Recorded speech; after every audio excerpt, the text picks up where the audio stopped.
আদালতের নির্দেশনা অমান্য করে জ্বালানির দাম বাড়িয়েছে Bangladesh energy regulatory commission BERC. এমন অপরাধের জন্য সংস্থাটিকে ক্ষমা চেয়ে চেয়ারম্যান সহ সবার পদত্যাগের দাবি করেছে ক্যাব। জ্বালানি নিয়ে আয়োজিত এক অনুষ্ঠানে এই খাতে সুশাসন ফিরিয়ে আনার দাবিও জানিয়েছেন বক্তারা।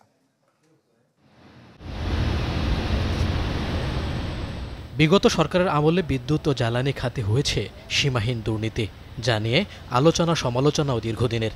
তবে সে বৃত্ত থেকে বের হতে পারেনি অন্তর্বর্তী সরকার।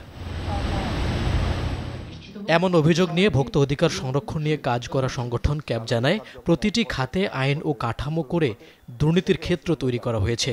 ফলে অন্যান্য সংস্কারের পাশাপাশি বিদ্যুৎ খাত সংস্কারে গত ৮ মাসেও আসেনি উল্লেখযোগ্য পরিবর্তন। এ সময় তুলে ধরা হয় ১৩ দফা প্রস্তাব। এনার্জি জাস্টিসের পার্সপেক্টিভ থেকে দেখা, যেটাকে আমরা অনেকটাই বলছি ব্রডলি, এটা হচ্ছে ট্রানজিশন ম্যানেজমেন্ট।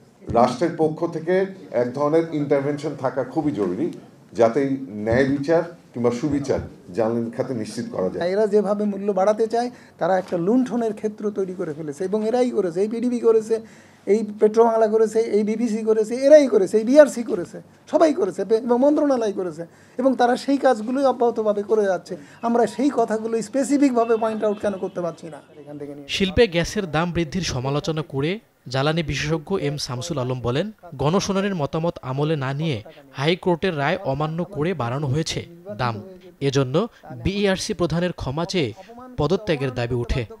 বিআরসি আইন অবমাননা করতে বাধ্য করে, বিআরসি আইন তাকে আইন অনুযায়ী চলাতে পারে না, হাইকোর্টের আদেশ তাকে আইন অনুযায়ী চলাতে পারে না। কি এমন শক্তি তার পিছনে কাজ করে যে সে গণশুনানি অ্যাভয়েড করে? সরকার যদি এই খাতকে সেবা দেবে এবং এ খাতের দাম কমিয়ে জ্বালানি নিরাপত্তা নিশ্চিত করবে, এগুলো যদি না করে কৃষি শিল্প কেউই বাড়বে না।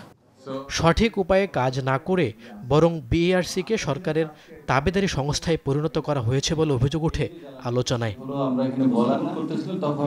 মইনুল হাসান, চ্যানেল 24, ঢাকা।